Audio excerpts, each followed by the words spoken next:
What is up, everybody? Welcome to Clash Royale League Asia. We have a special broadcast today. It's Chuseok here in Korea, but Clash Royale continues on. I'm Paper Thin. With me, ending life. We've got a good one coming to you today. Group B with some really exciting matches. Yeah, definitely. Group A was exciting as always, but Group B, G. Cliff and I, and even Simon, we always talk about it. It's your first time in Group B, right? Yeah, because you've been casting Group A with G. Cliff. But every time we talk about Group B, it's definitely different from Group A. The play style, the pace of the game, the way it goes. I think Group A is very fast paced. Like they figure each other out quick, and then they're able to just 2-0 or something like that. But Group B, every time they go back and forth, we see a lot of comebacks happen. So it's a lot slower pace with a lot of more mind games. So I think like you said, it's going to be very exciting today. Well, I think Group B has a lot of teams that are really evenly matched. Yeah. It feels like when I'm watching it on the VODs and stuff. And so I'm really excited to see what exactly shapes out. Because you and I were talking about this before the broadcast ending, that Game With and Bren, probably our two favorites coming into this season for Group B, have not been playing well at all. And so that's pretty surprising. We've seen OGN be our strongest team so far overall this year. They're up. They have the highest percentage of sets won versus sets lost. They've only lost one set the entire year. That's crazy good. Yeah. So this is really fascinating to see this group, kind of how it's shaping out. And of course, Sandbox, they're good. He's good. He's real good. And as Simon loves to say, I slaughtered. That's what. I don't know. Simon, he's trying to push this. He's like, he's got his own, slaughtered my opponents. He's got his own things going on there. This British stuff, man. It's got, I don't know. But anyways, go. Look at the standing. So we do have Ogen and this, like Paper mentioned, they are 3-0, 3-0 currently. However, Kicks from Group A they were also 3-0, but finally they got a loss on their record. So we'll see if Ogen and will keep their record clean, or will they, record a loss finally? I don't know. It's going to be tough for them. Sandbox is definitely real good. Bob Gaming versus Game With to kick things off. Another Japan versus Japan battle like we saw on Sunday in Group A. And then you get Bren versus OPGG Sports. This is a big match for both of those teams. Oh, yeah. Definitely. Bren being in 4th place, OPGG Sports being in last place with 0 wins. So for them, Bren and Game With, every single game from now on is very important, because like you were talking about how, those two teams were the favorites of Group B, but they're 4th and 5th place right now. So every single game they must win to climb up. And OPGG Sports is important for them because they have 0 wins. Yeah, I mean, we're already getting pretty far into this, and so there's only, we're not quite halfway, but we're getting pretty close to it. And then the teams are going to play each other all over again. So now you've got to start finding ways to turn this around. Coming up here, this is Game With, your runner-up from Season 1 of Clash Royale League Asia. KK, Rodaporan, Yakitori, Yui Hero, and Blossom. So far, it's been a bit difficult for KK. He hasn't had all the success. It's only been, he's lost all 3 of his sets, which, again, very surprising for him considering how consistent and good he was last season. Exactly, and there's only just one part where he played well in King of the Hills where he 3-0'd Sandbox Gaming, but that was just one time. And like we were talking about, he's 0-3 in 1v1s, but their opponent will be Fav Gaming, Kitashan, Ketsumeshi, Jack, and Donnie. And this team, if this was Season 1 and it was Game With versus Fav, I would say, oh, Game With definitely is going to win. But now, definitely not, because Fav, Fav, they've leveled up. They have. Yeah, they're Super Saiyans now. Their 2v2 has gotten much better. Oh, yeah. Kentsumeshi and Kita-san, I'm just going to assume that they're going to stick with that. Has gotten quite good. They're all doing the Jack's chin scratch there as their pre-game little ritual there.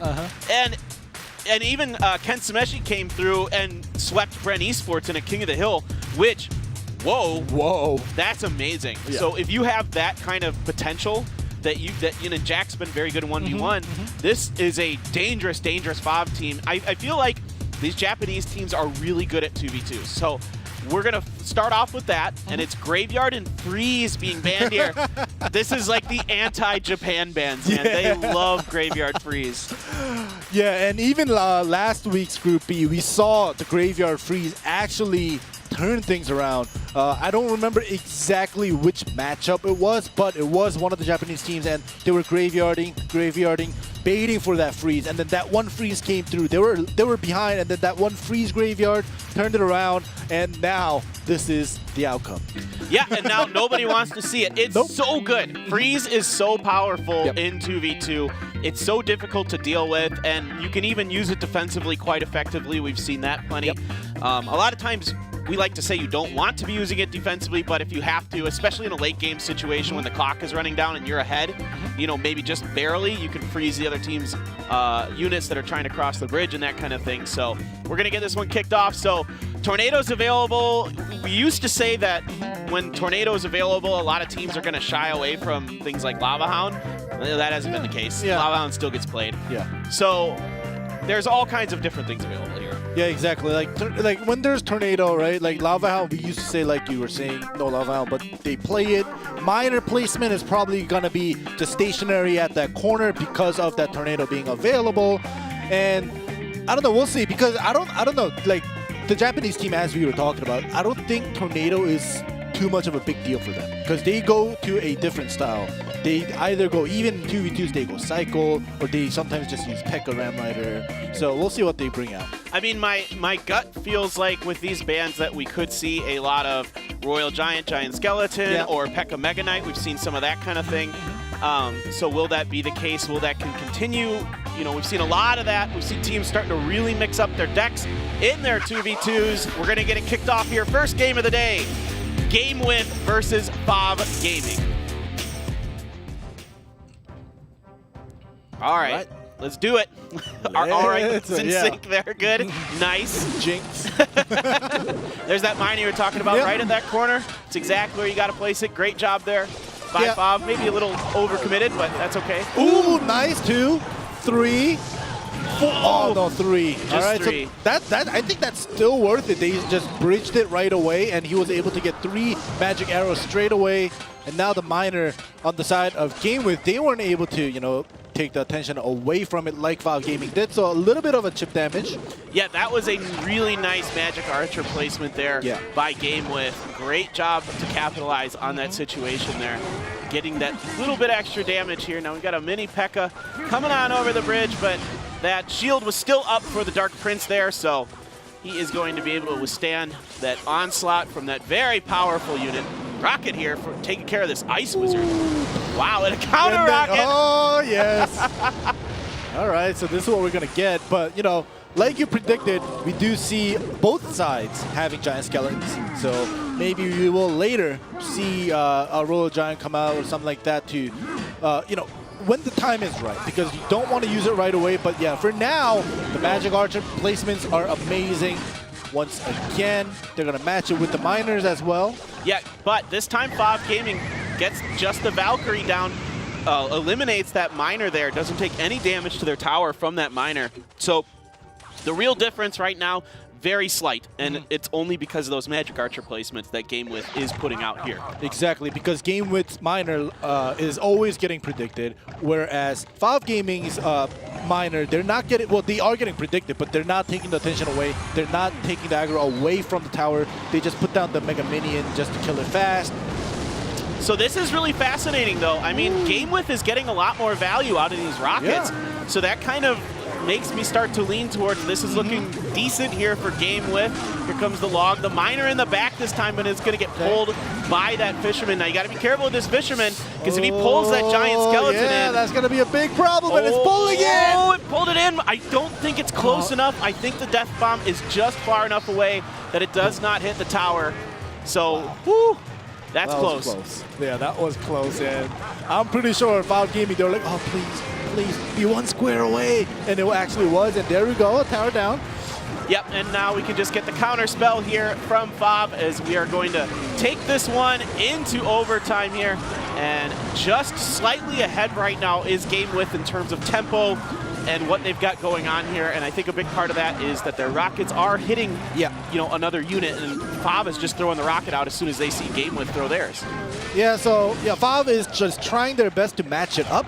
But like you said, the Ice Wizard always going down. And here we go, another Magic Archer placement, perfect, onto the tower. Another, I think it was 3 or 2 at least. 3, so it's, yeah, it's always getting at least 2 to 3 shots on for the piercing. And Game With, they're just taking advantage of what they can, and they know how to take advantage. It's the little things here for Game With. It's the little things they're doing so well. They're going to try a pocket giant skeleton there. Here comes another rocket. That's going to get that Dark Prince. That's such a good rocket.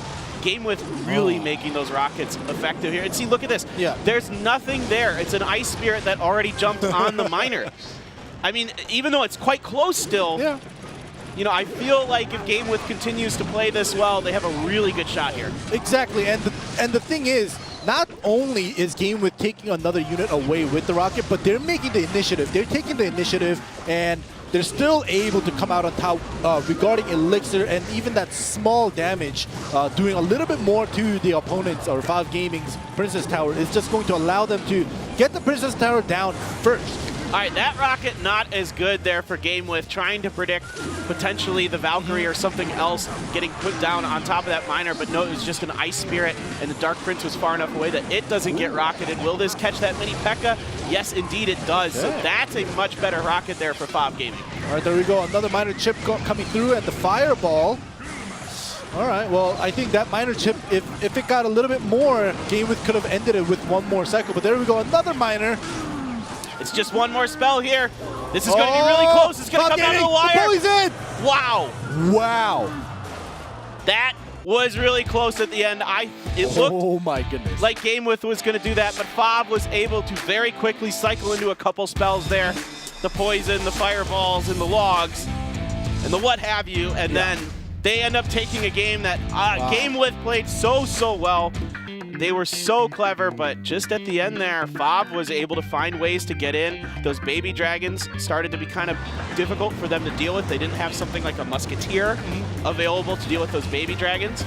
So that was a real challenge there for them. Yeah, definitely that baby dragon was a huge problem for Game With. However, for me also, to add on to the small chip damages and which allowed Valve Gaming to win was the Game With, they've never, they tried at the end with the mini P.E.K.K.A, but they never predicted or try to take away the attention from the miner from Valve Gaming. Whereas Game With's miner always, Valve always put down a Valkyrie. They put down a Dark Prince, Ice Spirit every time. Game With, they started to do that a little bit late on the second Princess Tower, but I think those small chip damages from the miner also added on and allowed Valve to just finish it with the spells. Yeah, I think you're absolutely right. I think a big part of this for Fob was it was so even, and the biggest difference actually came down to the fact that Fob had just a little bit more spell firepower available there at the end, and they were able to cycle into it quicker. And that was really nicely done there by Fob. Great job defending those miners, like you were saying, Ending. And that one was super close. Game With, to me, it looked like they were just going to just kind of barely eke it out, but they weren't able to in the end. Fob found a window, opened it, jumped through, and escaped the fire. Yep, they escaped. They didn't crash. They didn't break their leg. They escaped. But I think that game 1 was way too close to just say Game With, actually just lost. So we'll see what happens in this game. And this time around, Game With, finally they are putting down that mini P.E.K.K.A, and they're staying with the Magic Archer, and it once again gets 2. Yeah, only two piercing arrows. Stay with what worked for you, and then just try to improve on a few little things. Good fireball coming in here. Gets the Fisherman and the mini P.E.K.K.A. Yeah, that's a really good fireball. They're both very weak. You gotta be really careful here with the giant skeleton, though. Whoa. I think that's close enough, though. I think that's close enough. Okay, they're able to kite it back with the Ice Spirit, the skeletons. That was Danger Town there for Game that With. one diagonal square down bottom left, that where the giant skeleton was, I think that was definitely close enough or in range of the death bomb. But that skeleton pull was great by Game With. Yeah, really nicely done. Well handled there under pressure by them. Now comes the miner again, and this time it's a fireball on top of it. It's going to push that ice golem back, so a little bit of damage done there, but most of it's from the fireball, so. All right, well, we'll see if it goes down to the wire and different. Ooh, this time the tornado will activate the King Tower. And as you noticed, Game With, they were assuming, all right, maybe no tornado, and they just double minored, and they're unfortunately activated the King Tower, and that's going to hurt them. Yeah, it was a bit of a gamble there for them, but in the end, with the kind of cards that are in this deck, it's not going to be the end of the world having that King Tower activated. It's not ideal, but it's definitely survivable. That death damage is going to catch that baby dragon. They'd opt to use the skeletons to prevent any belches from coming out. This time just cycling into the magic archer here with the ice golem going to lead the way this time. Good giant skeleton placement there. And now we've got that mini P.E.K.K.A that comes in and makes short work of miners. All right, there we go. Another rocket followed by the miners. And this time, the rocket's not going to catch anything, and followed by the fireball right away. And the spell damage is incredible coming through from Fav Gaming right now. Fav looking so good right now. Great tornado there to drag it into the death damage of their bomb. And they're doing a really good job keeping giant skeleton pressure on the side of GameWith here, on that blue side. So this is looking quite good for them so far, but we'll see. You never know. You could find that window at the end because it's still quite close. All right, so as you notice, GameWith, they put down the Magic Archer for that Dark Prince so they can get the piercing damage. However, at that moment, Fav Gaming was also putting down that Giant Skeleton, which took the attention away. The piercing arrow would not lock on to that Dark Prince. Here we go, another tornado. Yeah, GameWith is having to use a tornado, but here comes the rocket. You can see them shake their head. It was already too little, too late. That mini P.E.K.K.A was getting in there and hitting away. So Fav with a very dominating second game, 2 O's. Yeah. GameWith here, and these guys are 3-1 on the season in their 2v2s. They are getting really good. They are. And you know, we were also talking about this before the broadcast of how OG and Entis is 3-0 right now, and me as a caster who's been casting Group B, only Group B, and I noticed that, you know, their lineup has changed. They just practiced a ton, you know, studied up on the decks and all the updates. I think Fav and all the other teams that, you know, we didn't expect to do this well, that are doing well in this season, actually studied up a lot, and Fav is probably one of them. Yeah, I think you're absolutely right. And I mean, Jack's always been good. Oh, yeah. We know Jack is good. We know he's quite good, and he plays a very different style than a lot of people, which I think benefits him as a player, because a lot of people aren't quite as polished against some of the fast cycle decks that he likes to run. And but overall, yeah, this is looking really nice here from Fav. This first game was so close. There was just barely enough time for them to get that Ice Spirit down, let the Fireball and the Poison do the damage. The Log comes in to finish. I think actually the Poison tick there at the end got it. The Log was unnecessary, but that extra spell damage they had in Game 1, and then in Game 2, look at how much pressure there was from these giant skeletons. Exactly. In Game 1, at least, GameWith was the one that was putting the pressure on. But starting Game 2, it was just Fav, and they were just going all offensive. They were able to activate the King Tower, which didn't matter too much in the end. However, still, it just gives them the leisure and the breathing room to kind of act first and not worry too much just in case for like another double miner or something like that. So in Game 1, GameWith should have won because they were taking the initiative. They were going super offensive. In Game 2, Fav Gaming, they just had the game all in their palm and they were just playing around. Yeah, exactly. They were just constantly pressuring GameWith there. Another interesting thing that I just kind of noticed there at the end was that GameWith did not bring a Fisherman. Yeah. And I understand like the idea that Giant Skeleton has gotten so popular, especially in 1v1 now, because of the Fisherman, because it makes, you know, sometimes that Fisherman does some wonky stuff. And especially, you know, you can get him to get the first thing you want, and after that, it's kind of a crapshoot. So, like, I get why people want to bring the Fisherman, but I get why GameWith didn't want to bring it in that matchup, because they're afraid of pulling that Giant Skeleton. It didn't matter. You know, Fav was getting him in there anyway. But now let's go over. We got Roller Pour on here. So KK is struggling this season, so they're going to switch things up against Jack. It's 2-1, playing very well for himself.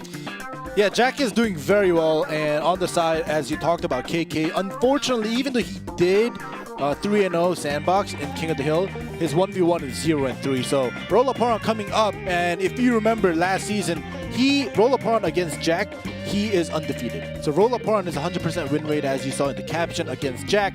So now, for Rollaparan, he has to win to go on to King of the Hill for his team. But Jack, he has to redeem himself because he's the upgraded version. He's doing very well this season. But if he loses to Rollaparan once again and allows him to keep that 100%, that's a curse. Yeah, absolutely. Well, let's see if it'll play out like that. Jack looking for revenge from last season against Rollaparan, the secret card here for Detonation Gaming. Game number 1 starts now. It's really interesting with Rolaporan because he came in last season and just looked like he wasn't going to lose, just like KK. And then he started to kind of falter as time went on and people kind of started to figure him out. But man, he came in last season and he was hot. Oh, he definitely was. And like, I came in as a Clash caster last season and I saw Rolaporan replacing KK in a way, or allowing KK to kind of rest a little bit, and him just dominating, because I saw KK own and I see Rolaporan come out and he also owns. I was like, what are these guys? They're so good. That's why they were second place, man. They're so stacked. All right, Lava Hound here for Jack. Going back to the Tombstone, which is interesting. We've seen the Tombstone kind of be abandoned for other cards like the Fisherman and the Goblin Cage. So kind of a interesting tactical decision here from Jack going back to that Tombstone. There's the balloon now behind it. So now the bats are in. They are zapped. It's just a lone Musketeer here for Rolaporan. What else does he have? There's a Fireball as well. This is certainly potentially tower down now. Rolaporan's going to answer with a balloon of his own. There's some skeletons up there as well.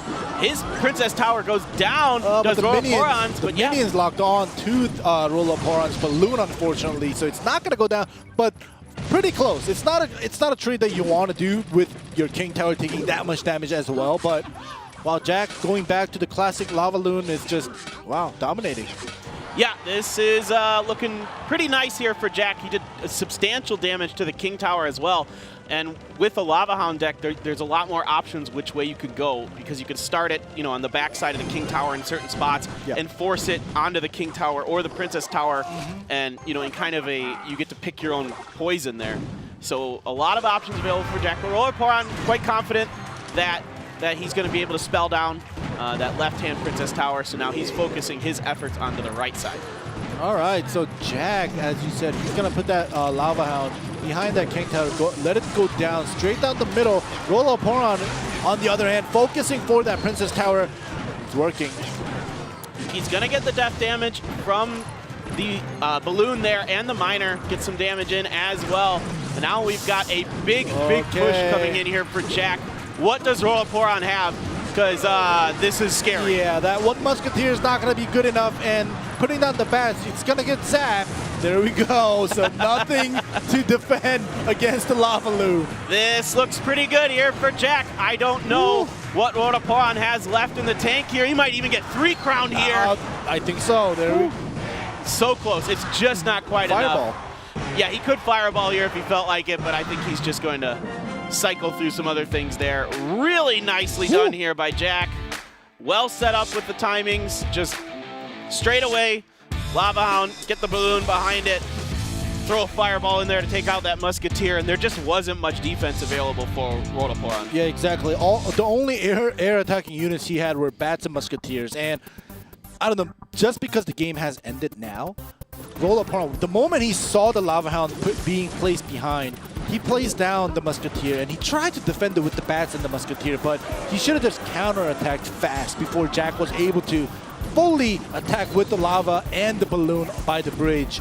So I think Rolaporan, if he just countered and allowed just for that first Princess Tower trade earlier, it could have been a race, or it could have forced Jack to defend and not spend as much on the offense.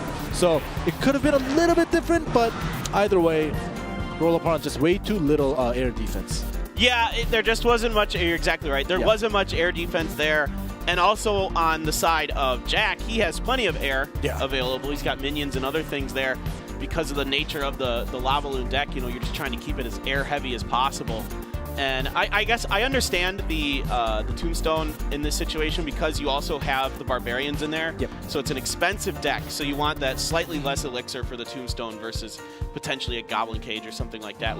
We saw Goblin Cage be super popular for like a couple weeks, and now it's just. I think it was maybe like just a week. Yeah, and now it's gone. Now that Fisherman is here, he's all over the place slapping with that fish, man. And this is a big moment here for Game With. This is potentially one of those moments in a season that can kind of make or break, set the storyline for the rest of the year. So what is he going to do? I don't know. Jack is so good. Yeah, Rollaporon's 100% win rate against Jack is about to be broken. So now they're using that timeout. They're hoping that Rollaporon could come back and maybe figure out and use another deck to go up against Jack.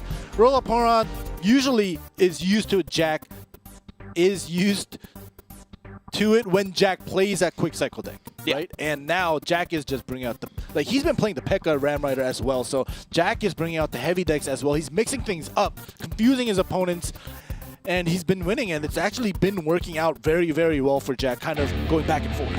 Yeah, absolutely. We see these best players expand their repertoire of the decks they can play, and that makes them very scary, difficult opponents to go up against. So we're going to go to game number 2, Bob Gaming. 3-0 against GameWith so far today. They are absolutely dominating.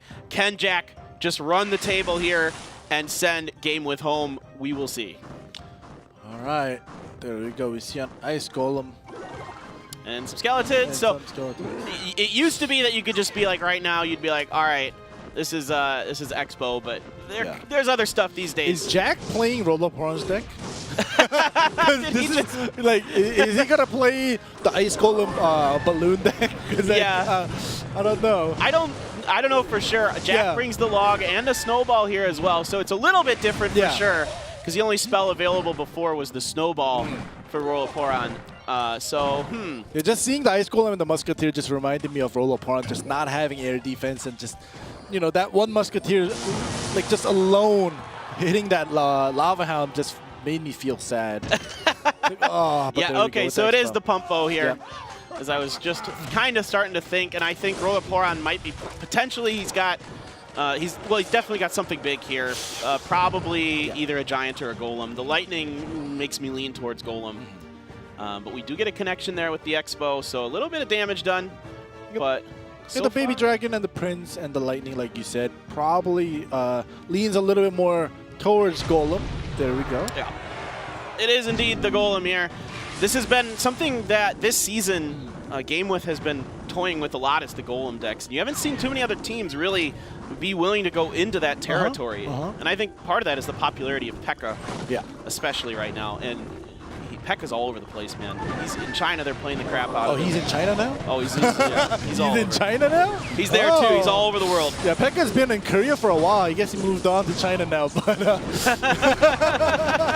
but anyways, there we go. The Fisherman gets brought down. This time the Golem Push is not going to be too dangerous. Jack was able to defend it very well with the Tesla. Yep, he's got the Musketeer here to clean up the Baby Dragon. Gets pulled in by the Fisherman, but that's A-okay.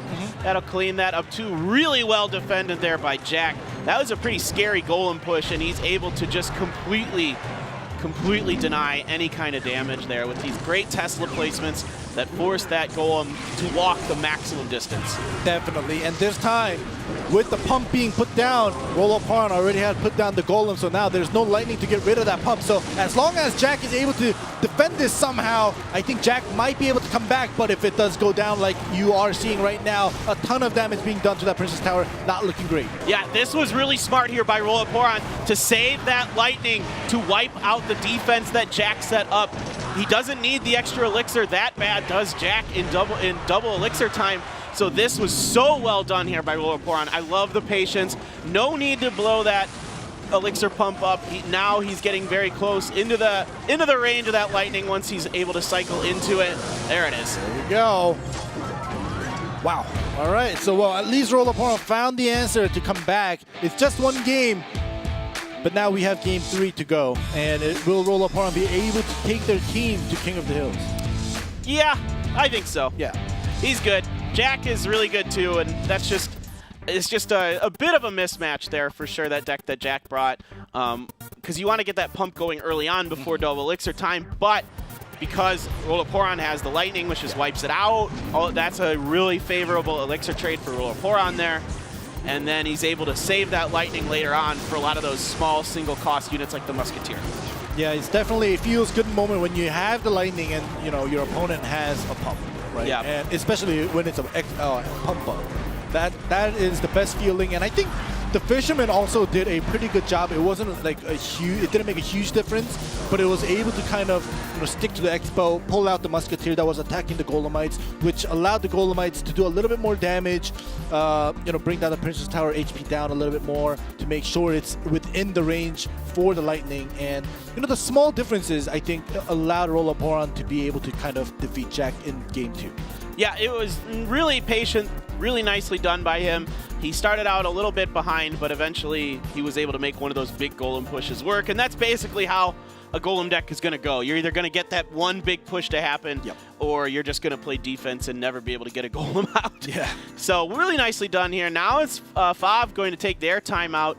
I think wisely so here to really think about this, really make sure you know what you want to do going into this. Does Rollaporan stick with the Golem deck, or is he going to go try something else? Oh, he definitely, I personally think he should switch it up, because now if he sticks with the similar or same Golem deck and Jack, he just feels like playing a Hawk Cycle, and you just constantly get countered every time you put down a Golem. And if Jack decides to bring an Inferno Tower or something like that, it's not going to work out, especially with Jack's caliber of play with the Cycle decks. Yeah, definitely, and I think that's partly why you're bringing Lightning here as Rollaporan is you're worried about Jack having an Inferno Tower. Exactly. Because he likes to play those kind of decks. So we'll see how Jack's going to change it up. Is he going to try some P.E.K.K.A. shenanigans? We've seen it from time to time from Jack. Or does he got something else up his sleeve? I'm really curious to see what Jack wants to do. Will the Lava Loon come back? Maybe a Lava Clone? Something like that? We'll see. No, Jack's been playing the Goblin Barrel as well, so... Yes, he loves Goblin Barrel. So anything Cycle, anything Spellbait, like Jack is playing it. And the Skeleton definitely, once again, is showing that in a very... Okay. Well, now it's... now it's probably Expo. Yeah. Once again, maybe not a Pumpo, but... No. It's going to just stick with the Expo, change it up, go back to the original. Ooh, and it's a balloon here again. So he's going to go with that the Golem Balloon.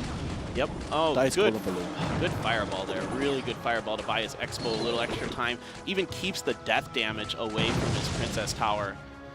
Really nicely done there by Jack. It looks like Rollaporan might have gone back to his deck Game he used one, Game 1. Yeah. So we'll see if it does continue to be that. Now, there are other versions of the balloon you can run here. The Musketeer, of course, is pretty much always going to be in there with the Miner and the balloon. Sometimes you see it mixed with a P.E.K.K.A. or something like that. But I'm just kind of curious to see what exactly will follow up at the back end of Rollaporan's deck. We pretty much know what's going on with Jack. There's not many other... There's a little bit of differences that you see from time to time in this, but a lot of times it'll be Tesla on the back end. Yeah, it's not going to be a huge difference, and the Skeletons just being put down back and forth. The Archers do lock onto the balloon, and this time the balloon gets a drop, gets rid of that Expo real quick. Fortunately, the Tesla's there to drag it away. Now, there are going to be some Miner hits coming in, and the Fisherman's going to get zapped down here with the combination of the arrows from the Princess Towers and the Tesla. So far, slight advantage, Jack, but Rollaporan, that second go-around with the offensive Expo, is able to much better handle it. Definitely, and here we go. Finally, I was going to say, Jack should just start off with the defensive Expo, just allow, buy himself some time to, defend, build up a defense, and then put down that offensive Expo, as we usually see when especially when the Korean players play it. We always see a defensive Expo just go down first if they have nothing to do, or if they want to play it safe. And finally, Jack does it, and the balloon is definitely not going to be able to do any significant damage to Jack. Yeah, and here he goes. Now he's set up for the offensive Expo. He's got a few units in front to tank just a little bit of damage. Look at that. Tesla's up there now as well. Will he be able to fireball or something like that here? No, he's going to opt to let that balloon just go right into the Expo. Expo's going to clean up whatever else was on Rollaporan's side there. So that was, once again, pretty much an even exchange between these two players. Yeah, definitely. Even with the defensive Expo locking onto Rollaporan's Ice Golem, I thought it was going to just buy Jack a little bit more time for his Expo to maybe possibly lock onto the Princess Tower, but it did not. Yeah, and here comes the balloon attempt again, but the Tesla and the other things are there. Which is really important for Jack right now as we get into our sudden death time here, that he is able to avoid the death damage from these balloons. Really nicely done so far with him, and now he's going to get a lock on here with the Expo. Okay. The balloon is going to come out even with the Ice Spirit kind of slowing it down. Jack, if you notice, he logged and then put down the skeletons.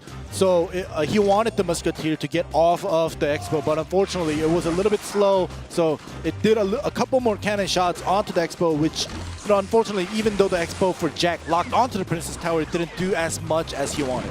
Yeah, now Rollaporon is forced to just cycle some units to keep this Expo busy. Tries to get the Miner in the back of it, but really nice Ice Spirit there to buy just a little bit of extra time for Jack. The little things matter. Great Fireball. Gets rid of that Musketeer. Helps eliminate the Ice Golem. Now we've got the Fisherman coming. It does get onto the tower, but it's like one hit. Yeah, one hit. But Expo. Here we go. Jack is not going to waste any time with defensive Expo. There we go once again with the log trying to get it away. But the Miner Musketeer locking onto the Expo, it's not going to give him time. And you see Jack doing his little chin scratch. He's like, I must switch things up. I like the switch up, but I think he actually should maybe go back into the defensive Expo again. There it is. There we go. Very good. Because he's ahead, and right now he doesn't need to get over aggressive. He can win this by playing safe and playing for the long game if he so chooses. He's doing a great job defending these pushes. He's going to take a little bit of damage from the Miner up in the top right, but he's significantly enough ahead that if this does go the rest of the minute and 25 seconds, he's looking pretty solid. Yeah, definitely, and I think that's a good point that you pointed out because Jack, like you said, he doesn't need to force anything as long as he just has to defend, and don't allow the balloon to drop a single bomb because the Miner chip damage, even though there is a minute left, if you notice, Rollaporon only has that giant snowball for any spell damages. So, just defend against the balloon and the Miner chip damages a little bit, and just play it safe, play the long game. I think Jack has this in the bag. Yeah, he's just got to be careful here. That Ice Golem placement was off, so that's going to be a little extra damage there. That balloon is going to go down, and I don't think it's going to get the death damage. No. So just get out. Just play defense. You have the spell advantage in terms of damage. You have Fireball and Log. Your opponent only has Snowball, like you mentioned, ending. So definitely just be patient here. Try to get these Miners. He's not doing so great now catching these Miners. So this is actually catching up now, and Rollaporon is getting a little bit dangerously close. Oh yeah, definitely. Very close, only roughly 200, 250 damage away from the Princess Tower, but there's only time. 15 seconds left. So this is the last Miner coming down from Rollaporon, the giant snowball, to buy it some time. And Jack, he uses a log in the back. He has to throw that fireball. There we go. This was the difference maker. Exactly. Trying to get that Miner in at the last second, but it will be Jack who takes the set. A very close one. And FOV Gaming takes the match. Well done by them. They continue to look much stronger this season. Once again, 2v2 is good, and Jack is good. All is good. All is good in the FOV world. Yeah, all is good. And like I said, when we saw this matchup, if it was Season 1, I would have thought GameWith dominates FOV Gaming. But now, in Season 2, so many things have changed. The members of GameWith and the members of FOV Gaming hasn't. Just the amount of them practicing and just the amount of kind of, polishing their playstyle is the only difference for especially these two teams. Yeah, and I think we got to give the coach for FOV some credit here. He's obviously come in here and really gotten this team, into the right shape for this season. And they are on top of everything. They're doing a good job with the meta, knowing when to maybe go off meta every once in a while, going back to the Lava Balloon deck, which we don't see very much in terms of Lava Hound decks anymore. Usually it's Clone or something else these days, or just Miner. We've seen that quite a bit. But really nice job here by FOV Gaming. Congratulations to them. GameWith, it continues to struggle, as you can see on the left-hand side of your screen. Next up, guys, Bren Esports versus OPGG Sports. Stick with us. We got match 11 coming up next.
Welcome back, everybody, to Clash Royale League Asia 2019.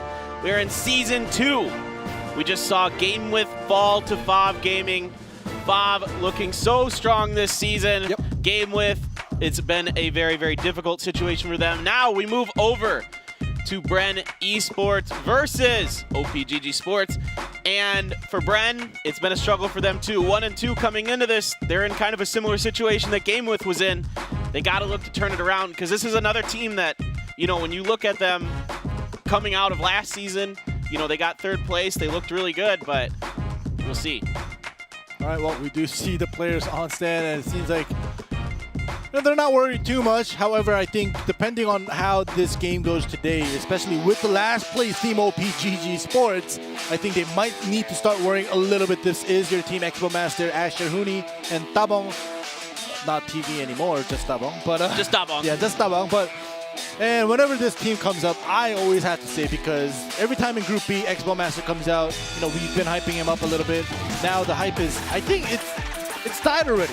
Yeah, Expo's hype is dead. Last season, he was not great. Yeah. And it's continued into this season. So we'll see what OPGG wants to do here. Oh, Bren was 4th. I'm sorry. Chaos Theory was 3rd last season. Bren was 4th. My bad. Yeah. My bad on that. Chaos Theory 3rd. Bren was 4th last season. But, you know, Bren was up there playing well in the playoffs.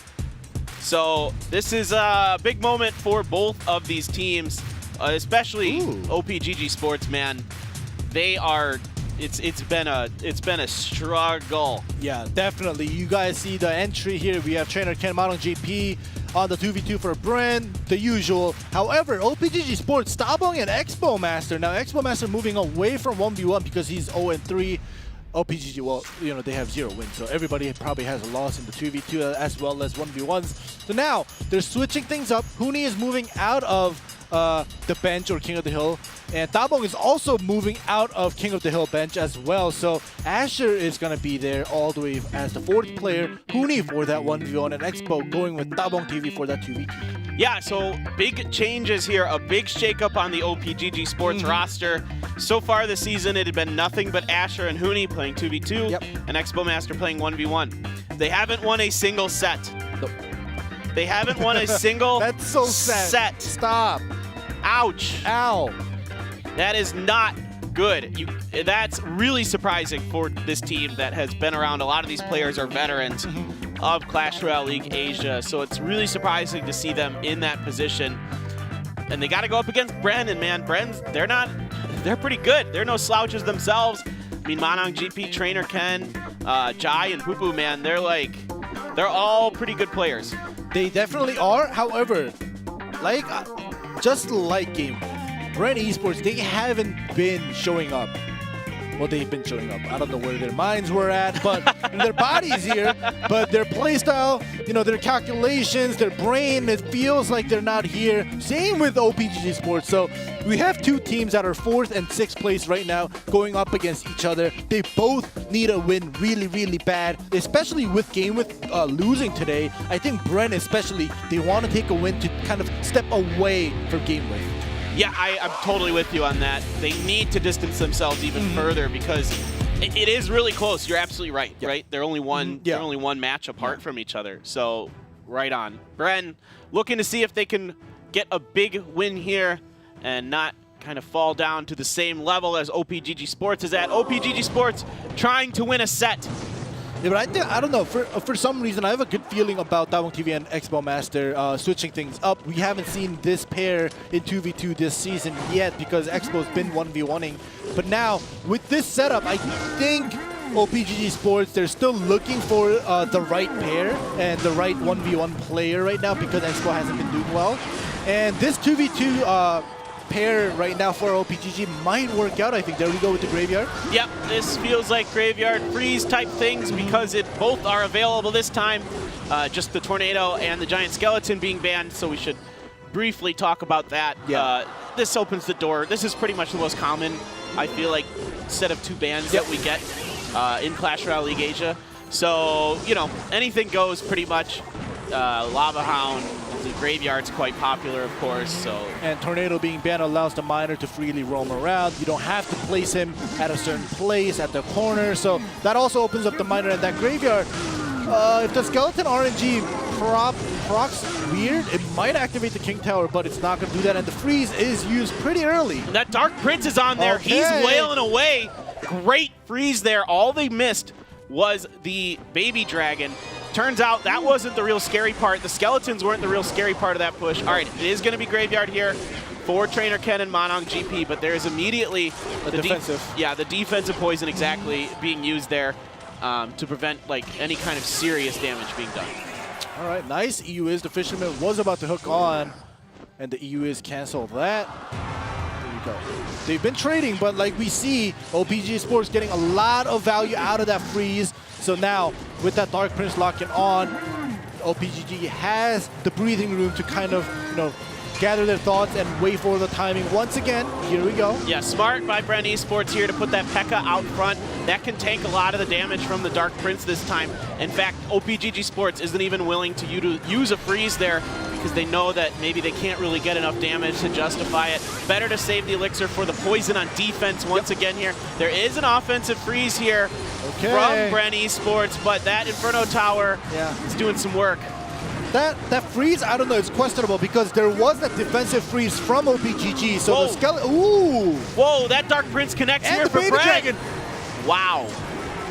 Okay. Wow. That completely changed everything there.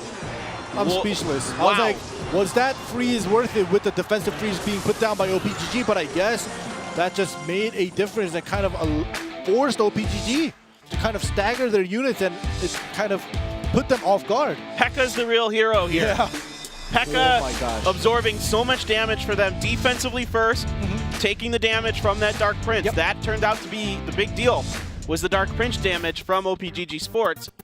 Then Bren, looks like we're going to get a timeout here. Bren counters, and then sends everything over to the other side. They've got a huge push going. The freeze does reset the Inferno Tower. Yeah.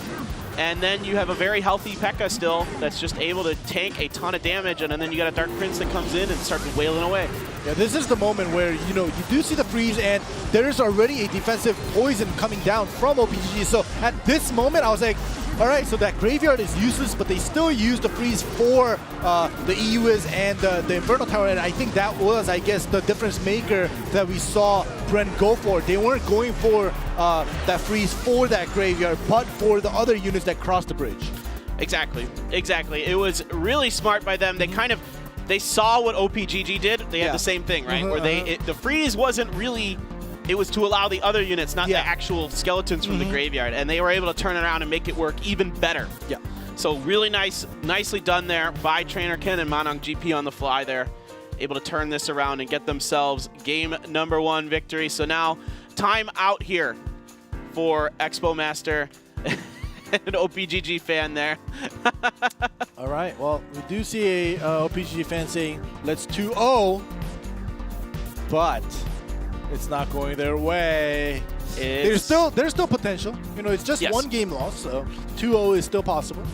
They can do this. They're very experienced players. Dablong and Expo Master have been around for a long time. Long time in Clash Royale League Asia. And a lot of OPGG fans, especially for Expo Master. He's got a lot of support here in Korea. He, for a long time was the best player in Korea. That we saw on the main stages. So we'll see, but recently it has not been the case.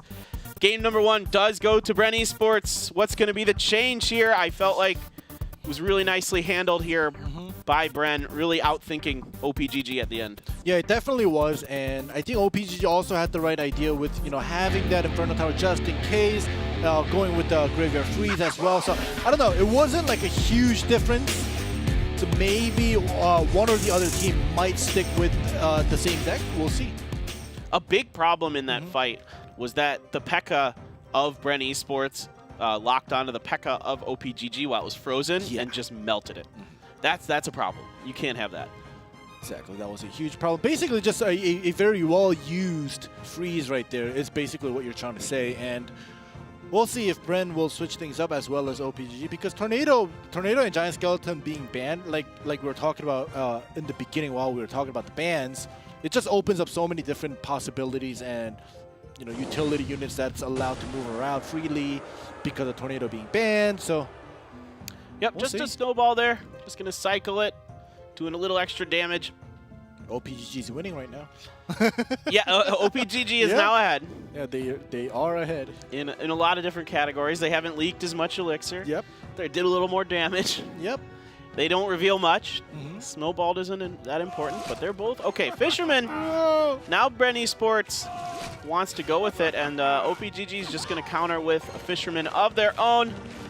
And the Mega Minion, and there's the Musketeer here.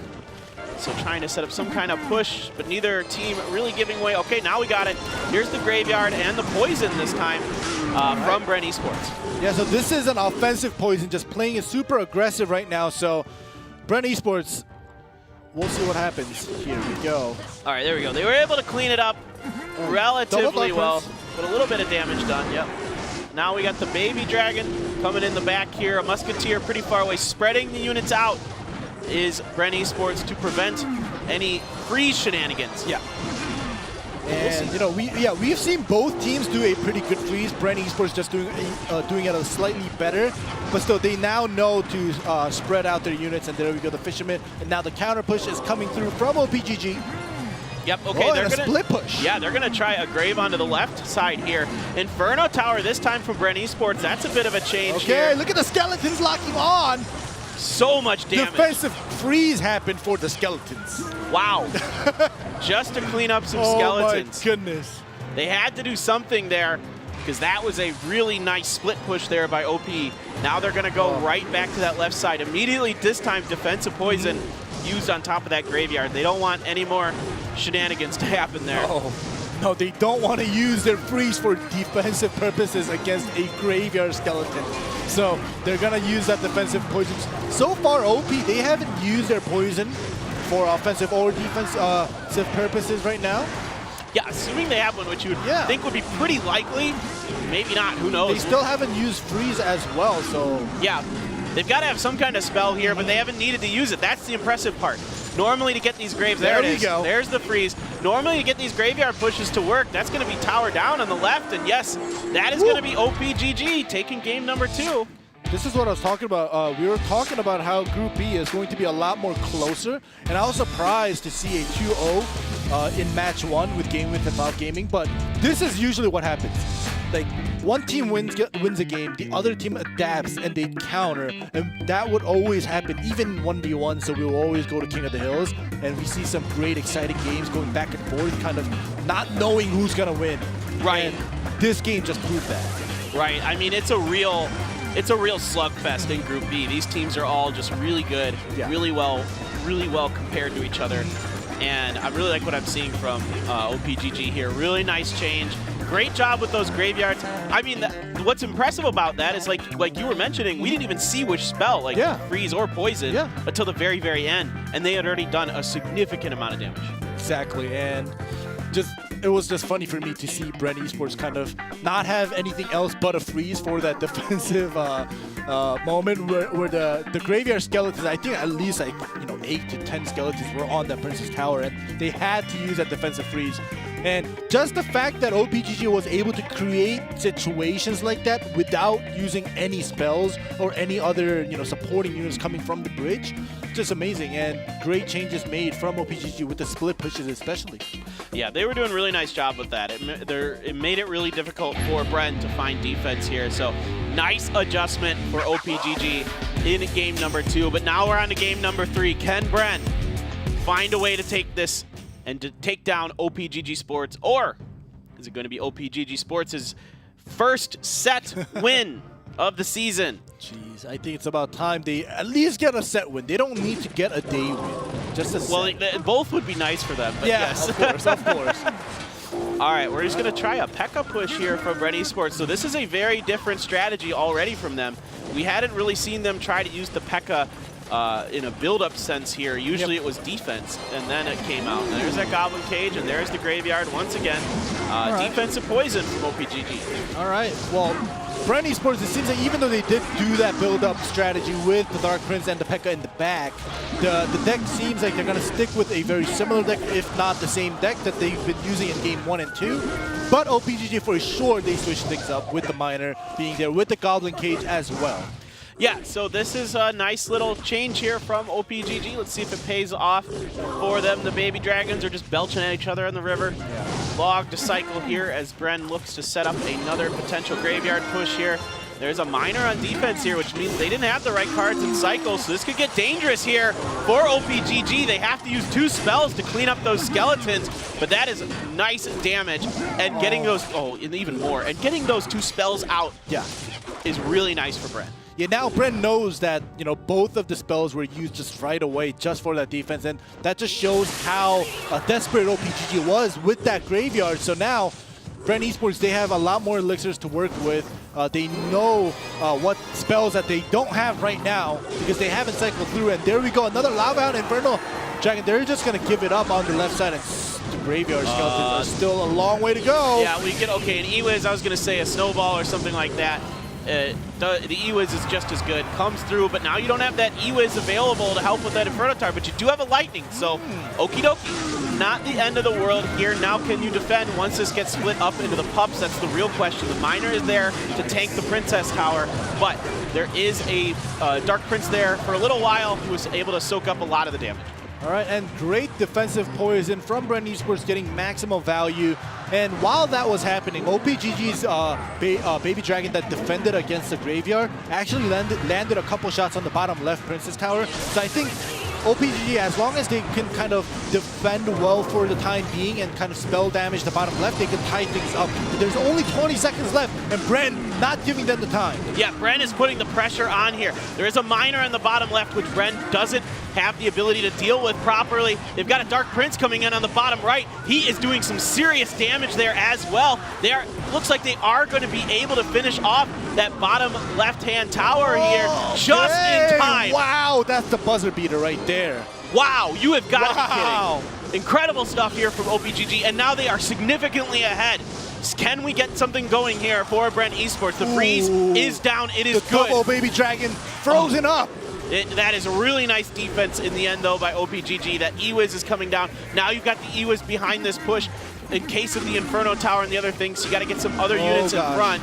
Miner going through, and a couple spells with the Miner not landing or locking onto the Princess Tower, but still the Lava locks on, the Dark Prince locks on as well. This is GG. Wow, and there we go. Wow. OPGG takes their first set of the season in a 2-1 victory over Bren Esports.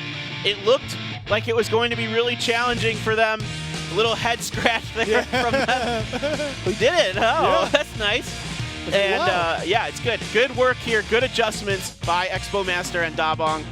Nice to see them come through and get a win for themselves. Yeah, I think this is the first time ever seeing OPGG Sports actually give off a little bit of a smile, because they haven't obviously been winning any of their games or any of their sets. So finally, however, you still have that 1v1, and Pooney coming out for OP, going up against Jai, who has actually been very strong this season.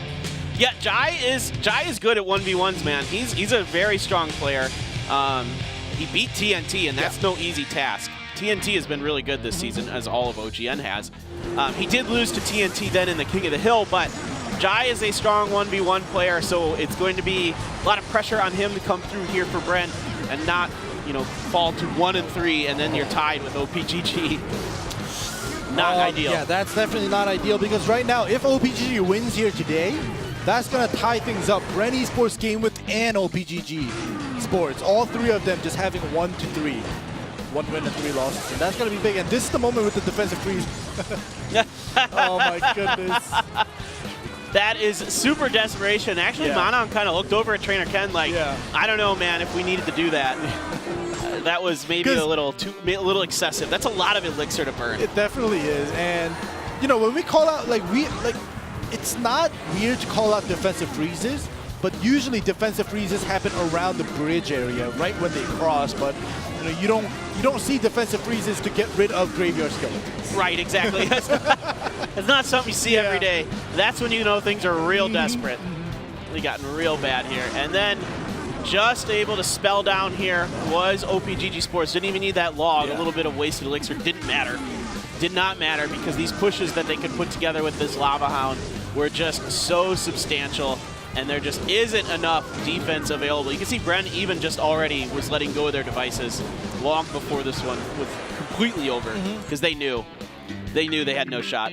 They definitely didn't. They even had the Inferno Tower. They didn't put it down because the first time they put it down, they knew because OPGG used a lightning to get rid of it anyway. So that was just going to support the cause of OPGG landing the lightning onto the Inferno Tower and the Princess Tower. So they tried to defend it without it, and it still either way failed, and they lost. But now it's all up to Jai. You know, I just thought about it. They really didn't have any like army units, you know, units that or cards that have more than one unit in it. Bren did not. Yeah. So lightning is even more awful. Yeah. Because like to add on to what you're saying, yeah, the Inferno Tower, of course, that's the first thing you think of, and you know that's what you're scared of if you're Bren. Yeah. Then you also have to think, well, we don't have anything else that can really weather a lightning very well except Dark Prince if he still has his shield. So, all right, Uni time. Yeah. The 1v1 newcomer. The 1v1 newcomer, Huni. This is going to be fascinating. I don't think we've ever seen him play a 1v1. At least, I don't know. At least, well, definitely not this season. He's definitely not played any 1v1s this season. Yeah, he was the 2v2er, like we said. Dabong was the one that was on bench for the past 3 games. Basically, Dabong, I think today was his first game ever of the season. He's just there. He's the older brother for OPGG, so he's there for moral support to keep things going, and then they call on him when necessary. But game number 1 here, OPGG's Huni against Bren Esports' Jai. What is Huni going to show us? I'm really excited to see new players come in and try to establish themselves in the 1v1 realm. Sometimes it goes really well for them. We've seen some players come in and really play very well, like TNT. Other times it's a bit of a struggle at first for them. The Furnace here from Huni, so potentially the Royal Giant. Royal Giant's been super popular. What's been really interesting is I've been seeing a lot of really heavy graveyard decks recently with like a P.E.K.K.A. or a Mega Knight. So are we going to see any of those shenanigans? So far, I'm not feeling it from either player, but there's been a lot of that. A lot of Giant Skeleton because of the popularity of Fisherman. Yep. All right, well, we'll see. We do see the Goblin Cage, the Dark Prince. Maybe, I don't know, this Goblin Cage just goes on. It used to go on in every single deck. So. Right. It used to be the Fisherman of a couple weeks ago. Now the Fisherman is the Fisherman. Fisherman is just the Fisherman. Yeah. All right, a Barb Barrel here from Huni. There indeed is a Graveyard from Jai. It's going to be a defensive poison here from Huni with some Barbarians as well. So this is a little bit of trickery from both of these players. The poison you don't see paired up with the Furnace too often. So it makes me wonder if Huni's got a Graveyard potentially of his own, but it's not for sure. It could be something even as simple as a Miner, but you never know. We'll have to see. I don't know. If Huni does have a Miner, I think that's going to be too bad. It definitely has to be a Royal Giant or something like that too.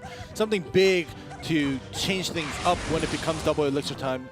Possibly even a balloon, because we've seen a lot of balloons coming through. Obviously not with the Furnace usually, but it's strange to see the poison there in general. Yeah, and that's the thing. If it is, like at first you see, Furnace, you just think Royal Giant. Yeah. I don't know. Not much damage being done at all here. That's why we just keep talking about what the heck these last few cards are, because we're curious, as I'm sure all of you are.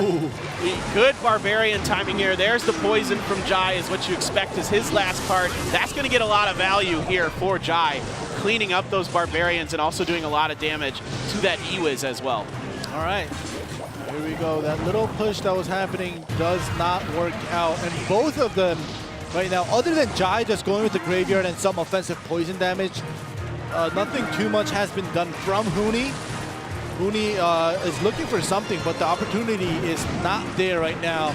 And once again, nice barbs, and this time, all right, I was going to say this time there's no poison, but there we go with the poison, getting so much value out of it. Yeah, getting those barbs in the poison is so nice. There we go. For Jai. Okay, it is a Graveyard from Huni. That's kind of what we were thinking it probably was.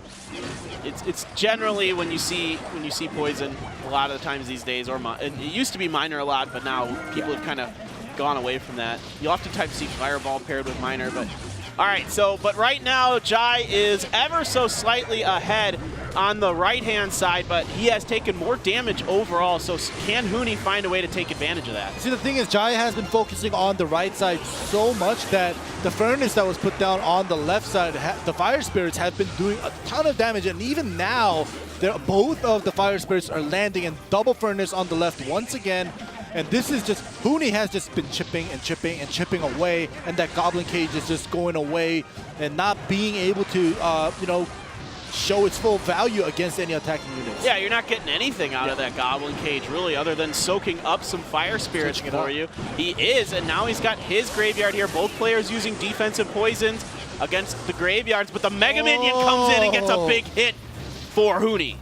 All right, and that Ice Golem's not going to be too good, and the Huni chip damage with the Furnace. While the Furnace doing its job, Huni just needed to focus on the defense on the top right, and now Huni takes the advantage. He was behind, and now, oh my goodness, it's going to be so close, and even the Ice Golem gets pushed, and yep, this is looking good here. Huni knows nice. it. He's got the poison. He is going to, in fact, take game number 1 here for OPGG. So welcome to Season 2, Huni, on the 1v1 stage, and he gets a big, big win here for OPGG. Yeah, it was his debut 1v1 for this Season 2, and he gets a win against a pretty strong team. Even though Bren is struggling a little bit right now, they definitely need to find a way to kind of come back because, yeah, OPGG needs a win because they're 0-3, but Bren losing to OPGG, who is in last place right now, is going to hurt their mentality. It's really going to hurt them psychologically. I think you're absolutely right. That's why they're taking a timeout here. Yeah. They really, really need to make sure that they can win this next game for sure. Really nicely done here by Huni, going with a little bit of an old school graveyard deck here with the Furnace, the Barbs here. Don't see that one as much these days. A lot of the graveyard stuff is starting to get kind of heavy, which is quite fascinating. I mean, you got the Barbs there as your heaviest thing, but that's still some tank now. The poison does, you know, wipe them out, but yeah, the thing is, with Huni bringing the Furnace and the Graveyard, it locks Jai's poison, right? Like, do you want to use the poison for the Furnace so you don't take any chip damage? Or do you want to save that for a defensive poison or even an offensive poison when you have that opportunity for your Graveyard or for your opponent's Graveyard? So that poison was locked on, and there were so many opportunities or times where Jai needed to use the poison for one or the other, and when he chooses the other or the latter, the other one will do the chip damage. So I think Huni's deck definitely just outmatched Jai's deck. That's a really good point. Yeah. That made it really challenging for Jai for sure. So Jai's gonna look into what he wants to do next, see how he wants to mix things up. It's interesting when you got to come in and play against a surprise like this, because these players don't know the lineups that they're going to face until they get to the stage and it's announced. So they have no clue. So Jai's preparing for Expo Master. Yeah, probably. Asher we've seen in 1v1. Dabong from time to time comes through. So we might have been even preparing for them, but Huni probably is a bit of a surprise for him, so it's hard for Jai to really prepare for him. I was surprised. Yeah. When I saw Huni on the lineup for 1v1, I was like, yeah, we've seen a lot of Dabong and Asher play 1v1 in the previous season, but it's like, Huni, why is he playing? Because, we've never seen him, but all right, well, this might potentially be match point for OPGG Sports. All right, here we go. Game number 2 of the 1v1 set. It is Jai in the blue on the bottom and OPGG Sports Huni on the top. Let's see if he can do this. See if he can just 2-0 Jai and bring the first victory for OPGG Sports this season. Or is Jai going to be able to turn this around? I'm definitely confident in Jai here. He's very smart. He's very skilled. There's definitely potential that he can get this. But again, you don't have a lot of information to go on what Huni likes to do other than that last deck he just played. Yeah, that's the biggest thing, I think. Just because you're poised and you're calm and you're a great player doesn't mean you could always be prepared for any and all players, especially when that player is Huni, who is very, very new to 1v1s, and Sparky. Sparky time. This is a good way to deal with the Furnace, but it is looking like about the same deck here from Huni potentially. And there isn't much defense other than a snowball here for Jai. They're locking on. Oh, no. And they're locking on. Oh, there's so much damage. Oh, boy. That is quite a bit of damage. Now, the Sparky you want to put in the same lane as the Furnace. Why? Because as the fire spirits come out, buys you time. it buys your Sparky a lot of time, and that's what you want. That's what the Sparky's good for. It builds value as it goes. The more shots that thing gets to take, the better and better it gets. Oh gosh. That was a huge initial attack coming from Huni. And all he needed to use was that Ice Golem in the graveyard, and it did everything else. And that's just too much damage. That's all she wrote, and this is really smart here by Huni, just changing the furnace to the other side. We're going to try the Sparky and the Goblin Giant on the left. The Goblin Giant's going to get pulled over into the furnace. Good Barbarian Barrel to buy you some time. Great Barbarian placement from Huni to clean up the Sparky. That is a textbook how you defeat Sparky. Oh my goodness, and you as a Sparky player watching this happen, it probably hurts your feelings. It tilts me a little. But Huni is just playing out of his mind, like, oh my He's goodness. dismantling Jai. This is a masterclass here by Huni. Oh my so gosh. well played. Jai going with this Sparky deck, which has quite a bit of success. When people play it, it has a pretty high win percentage, but it is a challenging deck to use against something like this, where there's a lot of options to kite the Sparky around. You have the Ewiz as well to potentially buy you diamond. This is exactly what you can do. You can play defense here, set up graveyards in the middle, and this buys you all the time in the world against Sparky. Oh my goodness, and the emo game from Huni coming through. Oh gosh. He doesn't, but he doesn't have any expressions on his face. He's just going for the in-game expressions. No need to show it on your own face. He breathes a heavy sigh of relief here. Huni looking so good today. He is going to take this against Jai in a commanding 2-0 victory. Yeah, definitely commanding. He definitely, I think, his team name finally came true. OP, he overpowered Jai right now in this 1v1, and I think you're the lucky charm with the 2 O's. I was thinking, I don't want that. Is it? No, yeah, I'm not. Don't put that magic on me. Like, is it G-Clef or is it paper thin? And I think today proves it, because Simon is the charm of King of the Hills. Yes. Right? Like when he's here, we always go King of the Hills. And I was trying to figure out, is it G-Cliff or you that's the 2-0 charm? And I think right now, getting two 2-0s from Group B is unusual. You know, last season, Caster O used to joke that I was the King of the Hill one. Oh, really? Yeah, because every time I was there, it always go to King of the Hill, like all 5 games. Yeah. I guess that's just like my karmatic balance coming in here, where now I'm getting all the 2-0s because I had to do so many King of the Hills, which I love doing King of the Hills because they're so exciting. You know, you and I were together for that Jack 5-0 when he went absolutely bonkers. And that is what I live for, my friends. All right, so that is it. OPGG gets their first match win of the season. Bren falls to 1-3. It is a very, very exciting match. The 2 top teams here in Group B coming up next. Sandbox Gaming versus OG and Entis. You do not want to miss this.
Welcome back, everyone, to Clash Royale League Asia 2019 Season number 2.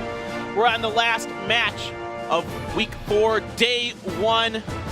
If you're in Korea, happy Chuseok. It is a holiday here in Korea.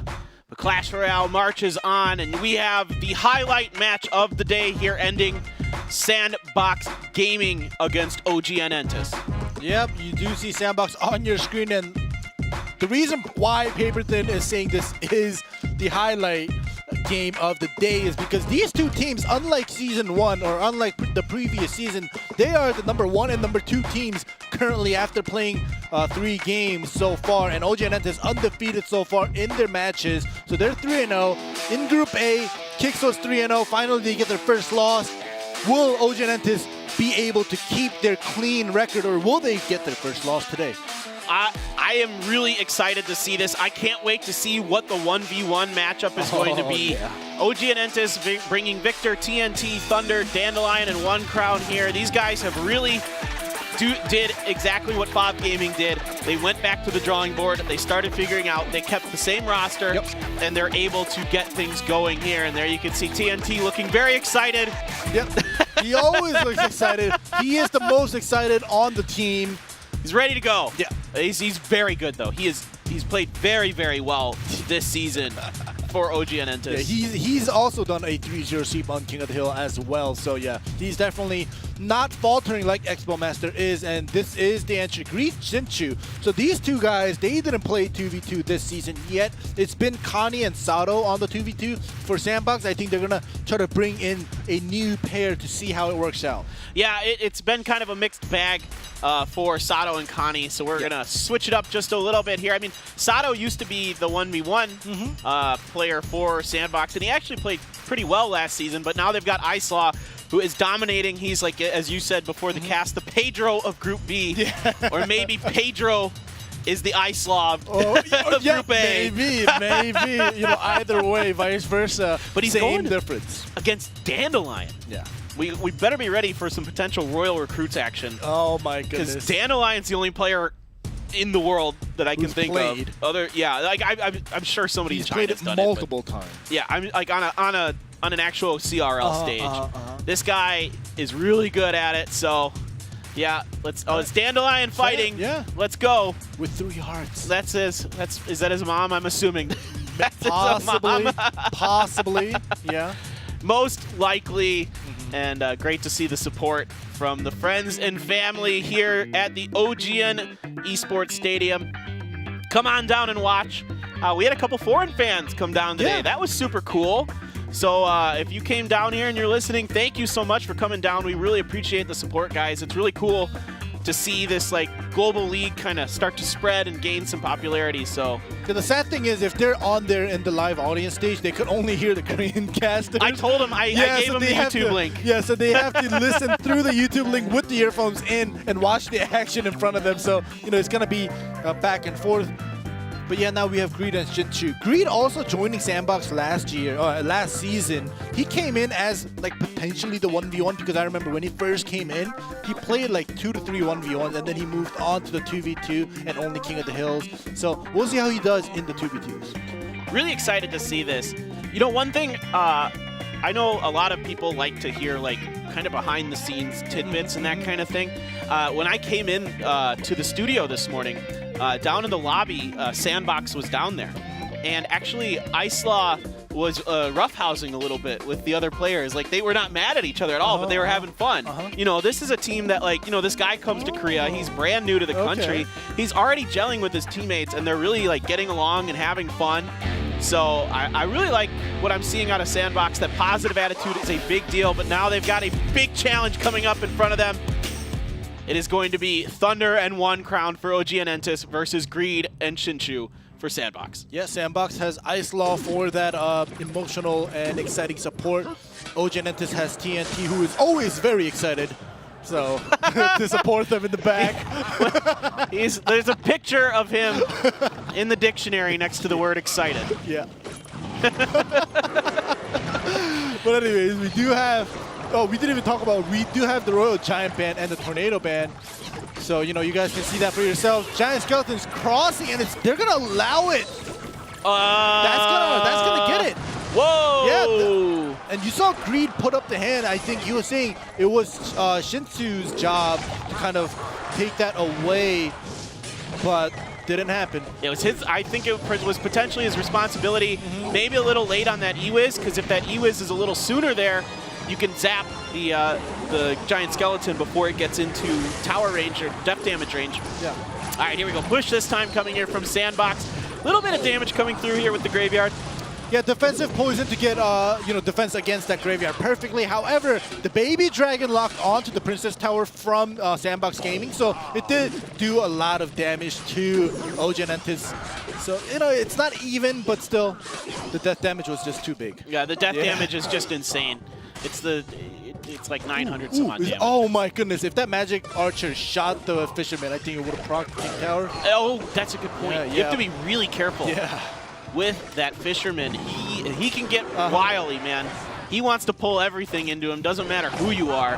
Now we're gonna just let that Magic Archer have free reign on there on the right, knowing full well that, you know, the more important lane is this left-hand side where they're building up a push, and they need to make sure that they get enough damage here where they can get this tower down and then potentially worry about the damage on the right-hand side later. But that's a nice little advantage there for OGN. Nice execution, and the Rocket will get rid of that balloon, and that Giant Skeleton once again wants to get close enough, but nice guards this time around. Yep, and immediately we got a Miner coming through here. The guards going to lose, some of them are going to lose their shields to that Death Bomb, but not much doing on that push here. So now it's starting to turn around. Sandbox is finding ways to get through here.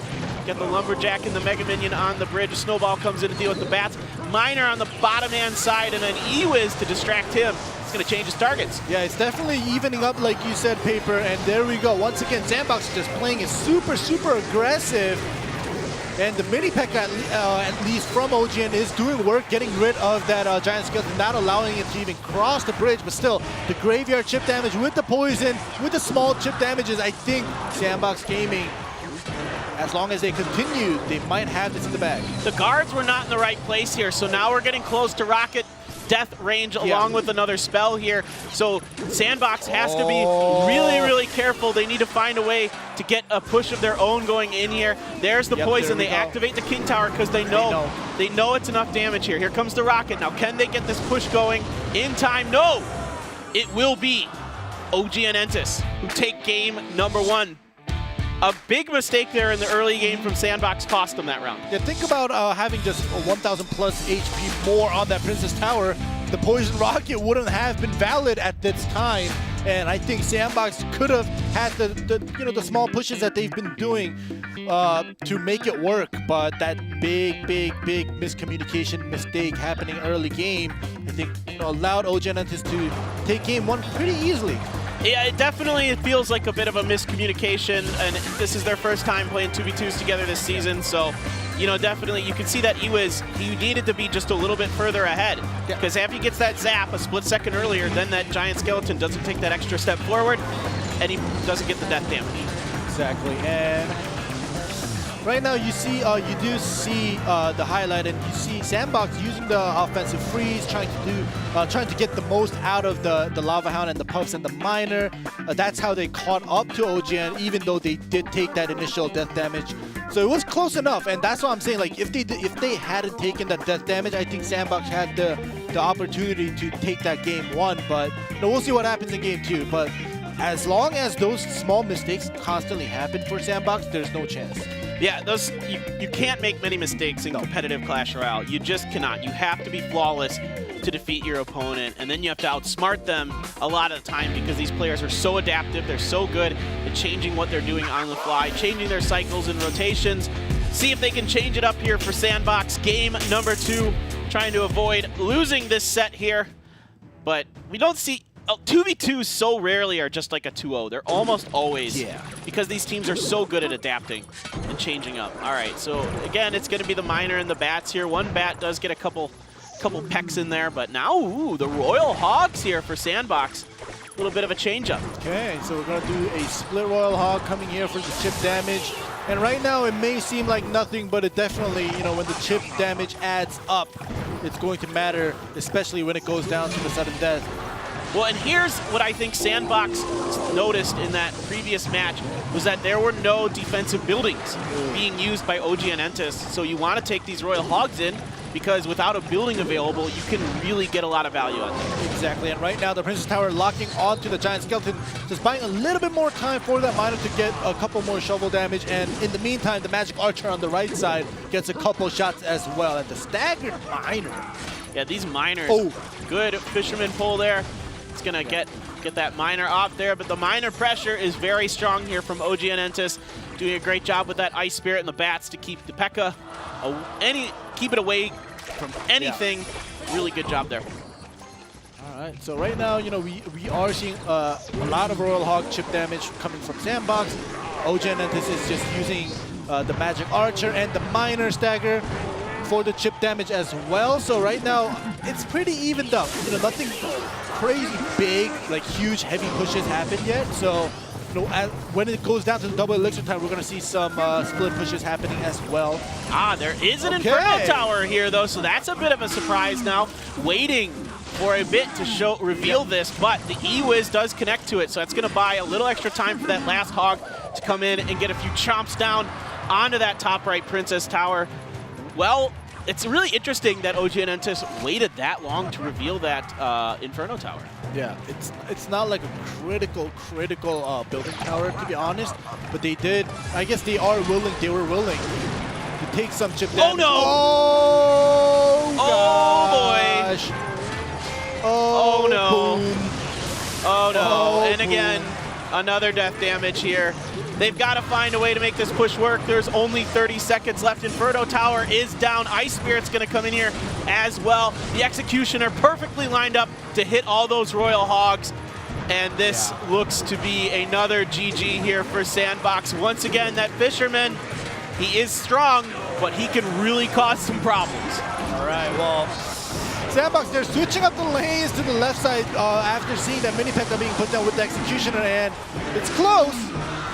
Really? I was going to say. Just in time. OG and Entis definitely had that calculated well, but there was a moment there where they both kind of looked at each other like, oops, really? Should we have let go of our device? But, you know, I was looking through to see whose Fisherman it was, and it was Shin2's Fisherman that was put down, and both of Game 1 and 2, Sandbox Gaming basically lost because of the Giant Skeleton death damage. Yep. Yep, you're 100% right. That was the biggest factor by far. It was just you can't have that happen. It happens so infrequently, but when it does, it is brutal. I mean, it's so much damage. The only thing that does more damage, I believe, is a Sparky shot. Yeah, and today is a very unique day. Getting first 2 of the matches 2-0, right? Yep. 2-0 on a Group B, and getting 2 Giant Skeleton death damage lock and connect onto the Princess Tower back-to-back in Game 1 and 2 of the last match, which doesn't happen usually. Right. And now it's Ice Law. It's time for Ice Law. It's time for Ice Law to right the ship here, but OG and Entis, I like what they're doing here. They're throwing in their wild card player. They just bring him out every once in a while. And he rarely, especially in 1v1 sets, loses. But they don't bring him out because he does weird stuff. Here we go. Here's that Fisherman. Oh gosh, yeah. He definitely hooked a big one. He hooked a huge one. You got This is like if you went fishing off the side of your boat and you pulled up a sea mine from like World War II. Yeah. Oops. Boom. Oh my goodness. But anyways, yeah, it's very unfortunate, and you know, Sandbox, they have the breathing room. They're in second place, right? They're kind of testing, changing the pairs for the 2v2s because they know Ice Law is gonna be that 1v1 player for their team, and he is very, very solid in the 1v1s. 3-0 right now in King of the Hill, 2-1. So yeah, in his sets, I mean, the only game he's lost was one game to Expo Master, right? But he took the set. And then he lost to KK Yeah. in that KK just madness, King of the Hill, where KK went nuts. If you saw the YouTube video, they had a good KK kill all kill was the name of it, which I thought was clever. KK kill. I liked it. I liked it. Dandelion though, and they are exactly right. The master of unusual decks. This guy, I love it whenever this guy comes out because I have no idea what the heck I'm gonna see. And I mean, we think maybe Royal Recruits because he does that from time to time, and it's a really interesting deck that he puts together. And I was on the Clash Royale subreddit, and somebody asked in one of the threads, they're like, is there any decks that can use Royal Recruits that are viable? And I'm like, well, you should watch this player Dandelion over in CRL Asia. And I got downvoted. I was like, what? Really? Yeah, really. Really? Oh my! I was like, all right, fine, guys. You want to learn how to play Royal Recruits? That's your problem. Yeah, this guy is the guy to look at. I'm telling you. Yes, this guy is really good at Royal Recruits. He's not gonna be trolling here, on broadcast, especially when he's playing for a pro team, right? Like. Yeah, no, it was just bizarre. I mean, it was only like 2, but, it was like either way. Yeah, anyway, it is a Royal Ghost here for Icelaw. Yeah, Icelaw loves the Royal Ghost. He brought out the Royal Ghost like 2 out of the 3 games that he played previously, and it's worked out very well for him. It's really, really powerful unit. Hits hard.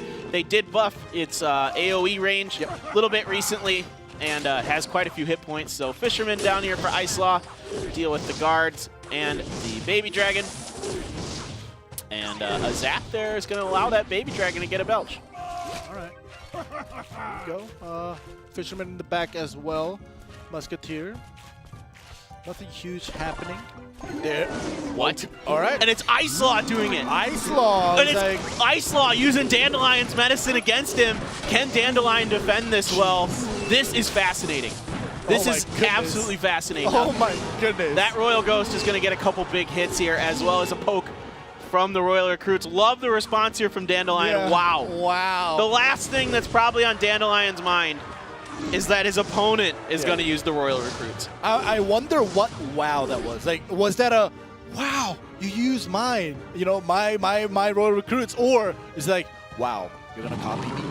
Kind of wow, you know what I'm saying? Like, it could be so many different kinds of wows. Yeah. The Royal Recruits coming out from your opponent. It could be all of the above. Yeah. And it is the Lava Hound to round out Dandelion's deck here as his big card.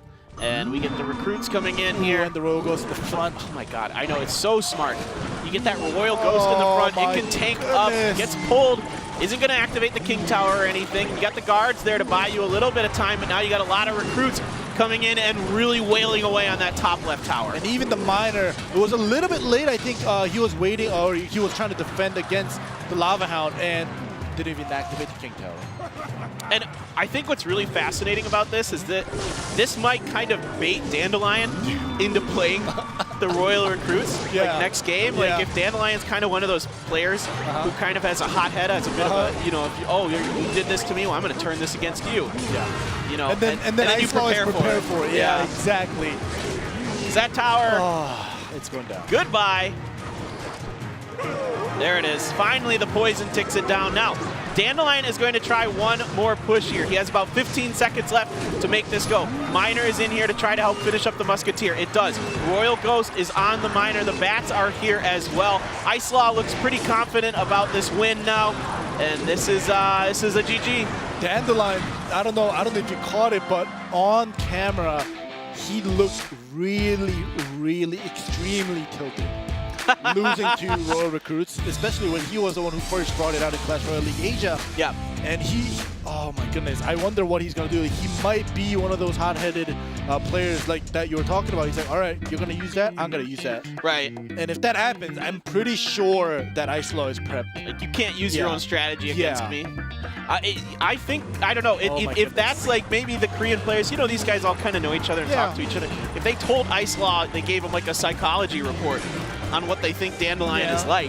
Because Dandelion's, he's definitely got a little more personality to him. Oh, yeah. So this was quite a fascinating situation here. And this is a great read for Ice-Law because there's just not much available to defend the Royal Recruits properly.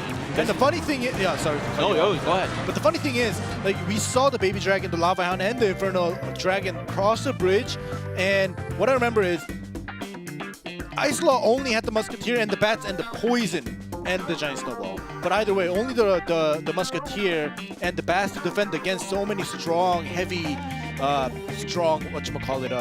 units, and he was able to do that very well compared to, I think it was Rollaporon against Jack. Yes. When Rollaporon couldn't defend it as well and lost. So, I don't know, this guy, Ice-Law. It's a good point. Yeah. His timing with the Bats was good, waiting for Zaps to be used, and then utilizing the Bats.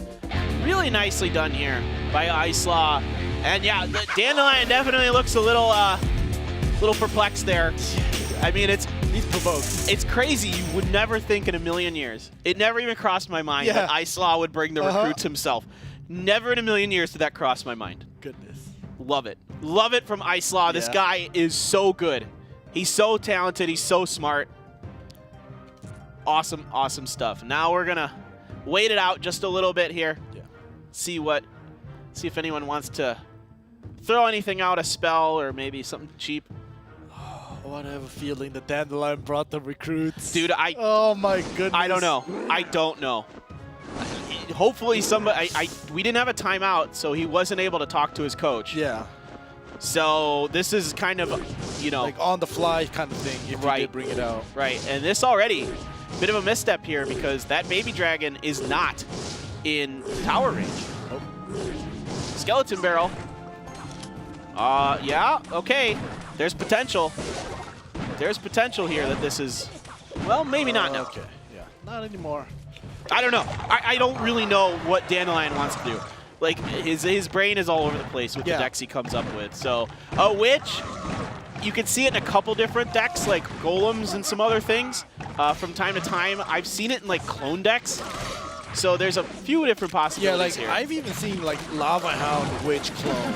Yeah. So it's like, you know, or sometimes, like, even with Witch, you could put a Mega Knight in front of it as well. So it's like, and especially when it's Dandelion, it's like you can't assume that it's going to be a certain deck just by seeing a couple units. Yeah, I have no idea what this kid wants to do. Yeah. He's so fascinating to watch. And to watch Ice-Law just really use it against him there. All right, it is a giant skeleton here from Dandelion. Now we got the Witch in the back to help defend this. Really nice defense here by Dandelion. There is not much that is going to be able to come through this push. Yeah, and that's actually going to allow Ice-Law's Musketeer to do actually a ton of damage to the giant skeleton. But look at this, the counter push defended by the poison, and the giant skeleton does get out of it, and the clone! It is the clone here. He tries to get it to go, but there are a lot of skeletons alive here for Dandelion. Baby Dragon helps, but enough damage was done on that push. Really well put together by Dandelion. Yeah, and I think if at least one of the death damage did lock on, I think that would have been critical for Ice-Law. But luckily for Ice-Law, only the skeletons locked on, so one more try, I would say. Yeah. Definitely gonna potentially think about doing it. But this time, the Witch is a little too far away here for the clone, so he's not going to be able to pull it off. He's going to have to set up and try for this again. Good defense this time by Ice-Law, preventing that clone from coming through. There we go. Baby Dragon and Giant Skeleton in the back to defend against the graveyard. Ice-Law's Baby Dragon locks onto the Princess Tower. It's going to do a little bit of a chip damage. Not quite so even, but yeah, this is it. Here we go. This is a big pull. All right, we'll see if this comes through here. The Fisherman's leaving the scene. He's piecing out. Are we going to see the clone and come down? Good guards placement. That's buying a decent amount of time, and it's the mirror here from Dandelion. Yeah. I have not seen mirror in a long time. Wow. It's a mirror, and oh my goodness. And this time, the giant skeleton from Ice-Law, I think this is going to be great, but the Fisherman pulling it away. That's okay. That's a clone right there. There it is. He knows it. You saw the fist pump. This is awesome. Well done here by Dandelion. Wow. So smart. This guy. Well played. Well put together. The mirror. It's a miracle for Dandelion. Miracle. Miracle. Oh my goodness. I had a good pun. Yeah, that was good. That was the only one I got. I never make puns. Yeah, I never make puns. Dude, this guy is something else. All right, yeah. now we're gonna take a timeout. Well done by him to come back and really put together a fascinating deck and play it so well. Jeez. Like you know, we were talking about how Dandelion's, I don't even want to predict what he's going to bring out. He makes up unusual decks. Oh my goodness. This is just great to see him just be back and actually take a game away from Icelaw. Possibly take a set away and make it a 3-2-0 day for Group B, which never happened yet. Exactly. It might happen because you're here. I do what I can, I guess. But like, to be honest, I want to see Dandelion come out again for King of the Hills. Oh God, yes. Yeah. Oh, right? please. Like, oh my goodness. Like, I want to see, like, show me all your Dude, I decks. can watch this guy play all day, man. He is so Like, smart. He can lose, but he just still always shows such interesting playstyle / decks. Like, he creates his own. And you know, we don't actually have that many players in Clash Royale League Asia who does that. No. Yeah. He's our innovator. Yeah. We used to have a few others that would kind of do this, but a lot of them have moved on. And like SB, he used to do this a lot. SB did that, and even OPG Sports Asher in the previous season, I don't know if you remember, he used a lot of Goblin Huts. Yeah. And he made a deck revolving around Goblin Huts, and that was pretty new when the Season 1 meta was happening. Nobody was using the hut, and he was the only one that was using it. So, you know, basically like 1 or 2 players in the whole Clash Royale League Asia would make, you know, unusual decks. Yeah, there was a time where the hut got popular this summer with the Royal Giant, but outside of that, it wasn't. Yeah, you're right. It wasn't used all that much. So this time it is going to be Icelaw taking a timeout. Now this has been a great back and forth here. Both players playing mind games with their opponent. Icelaw with the first blow with the Royal Recruits. Game number 1. Game number 2, the clone with the giant skeleton and the Night Witch and the skeleton barrel. Or not the Night Witch, just the regular witch. There's no Night Witch there, just the regular witch. The witch and the skeleton barrel. And then you clone that and you mirror it. Yeah. You mirror the giant skeleton as well. That's a lot of giant skeletons. That is. All right. Game number 3 here. The deciding game could be match point here for OG Enentis if Dandelion can pull off the upset against Icelaw. Oh my goodness. This will be crazy because Icelaw have been, you know, he's undefeated in 1v1s. Dandelion just comes in. Yeah. Just, oh my goodness. Putting the pressure on. Yeah. Spear Goblin Miner. We might see just a mortar here out of Dandelion. Yeah. That's typically what you'll see with this matchup, but I don't believe that Dandelion is just going to do something normal here. There's got to be something going on. There are... Okay. Yeah, now something's going on. Yeah, something's going on. Something's going on. I was going to say, there are moments when Dandelion would play a quote-unquote normal deck, but yeah. It doesn't happen often. From time to time, he does. All right, the Hogs coming through here for Icelaw. So there's some Spear Goblins and an Inferno Dragon available for defense. It's going to keep that Magic Archer, at least, from getting to the towers here. It's going to be the Rascals for Icelaw. So Icelaw going with something more traditional with the Hogs and the Magic Archer. This is something we've been seeing a lot more of. The Hogs are starting to kind of find their way back into the meta, as some of the buildings, like the Inferno Tower, aren't as popular anymore. There we go. But if you look at the HP, Dandelion with the small chip damages from the Miner and the Spear Goblins has done a little bit more. And like I said, Icelaw, he loves the Royal Ghost. Yeah, he really loves this. Yeah. It is his favorite card for sure. And it's really, really strong. Yeah. It's so difficult to play against. And really nice split there by Dandelion, because that keeps the Royal Ghost from getting in and taking out all 3 of them. That is a really nice placement by Dandelion. Perfect defense. And now this time we have a 3-1, and there we go, a Mega Knight.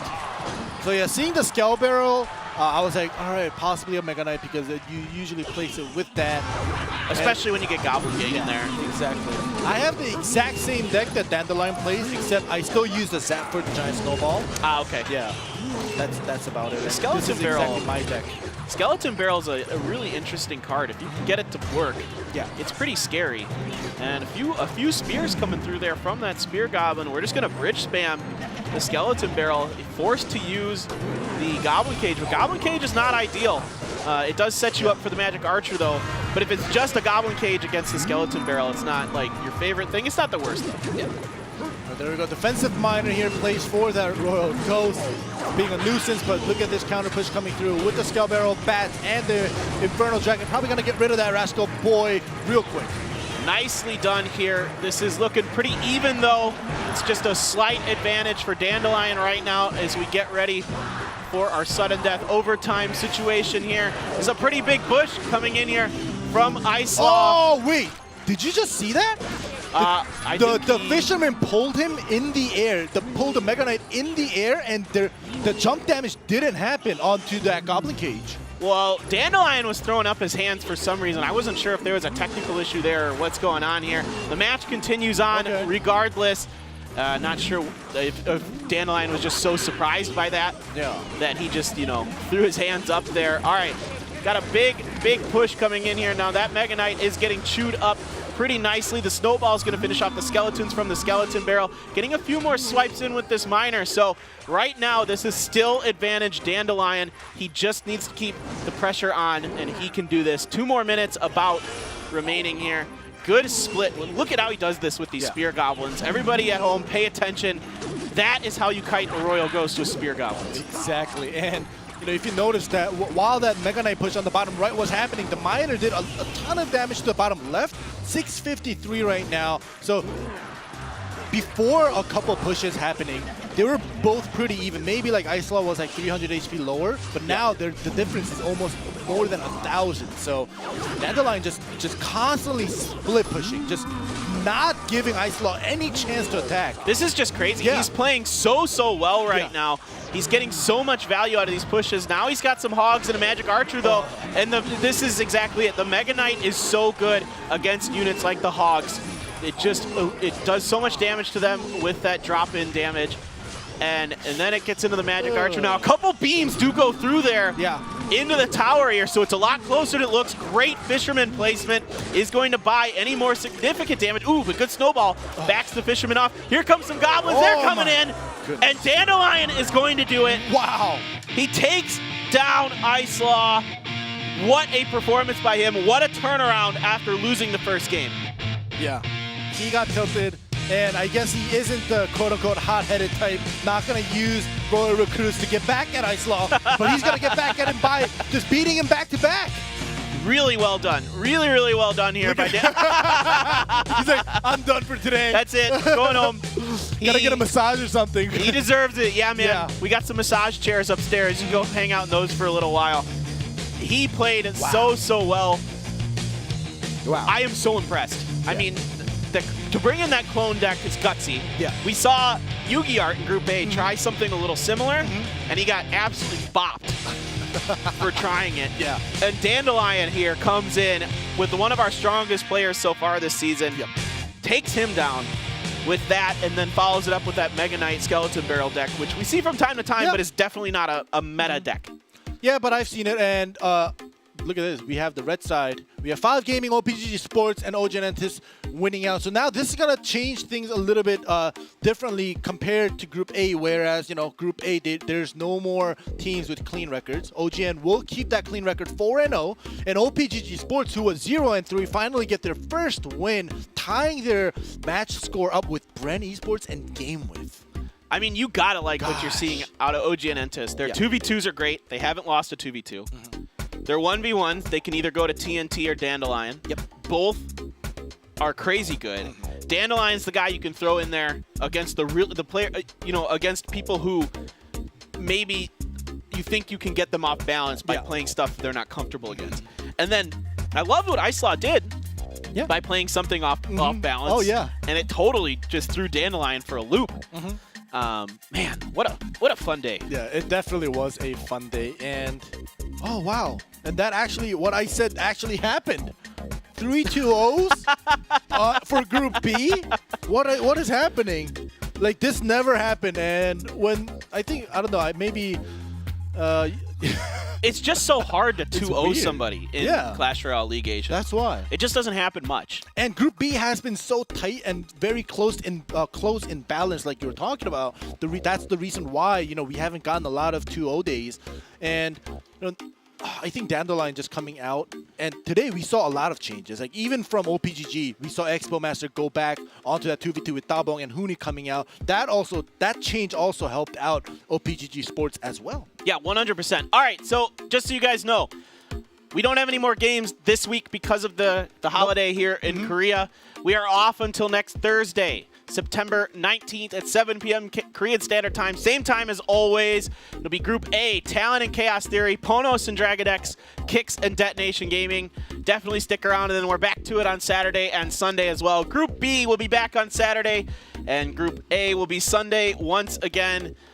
This was such a fun day.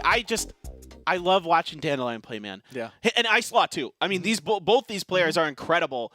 And their ability to bring in things that are a little unconventional and a little off meta, or in Dandelion's case, just completely from outer space. Yeah. His decks come in on a UFO to Area 51, man, and then we bring him here to exactly. Asia. It's like you have to escort the deck around. It's like, please do not. You can't look at it. It's like you look at it, you die. It may burn your eyes, right? Only for Dandelion. His eyes only can handle the swag that comes from that. Man, he is crazy good. Goodness. I'm excited for this. Man, Group B is fun. I'm glad I got to come here and do it today. Yeah. Because this was super cool and some really good games we've seen across both of them. I love Group B. Just feels like a little more off the meta. It feels like they're willing to kind of experiment and try things a little bit more so than I see in Group A. Whereas in Group A, they're very consistent. They're very, very good players, of course. But you don't see them really bridging too far outside of the meta. Yeah, they changed maybe one or two cards out of the deck, of the main deck, and like switch it up. But Group B, like you said, we've seen a lot of different unusual decks coming here and there. We did see Dandelion play in the first week, I think, against OPGG Sports, and he beat Expo Master once. So this was his second game. But yeah, Group B, definitely an exciting group. This was a great day. Thank you so much for tuning in, everyone. That will do it for us here today at Clash Royale League Asia. Tune in 1 week from today, same time, same place. We'll be back with more Clash Royale action.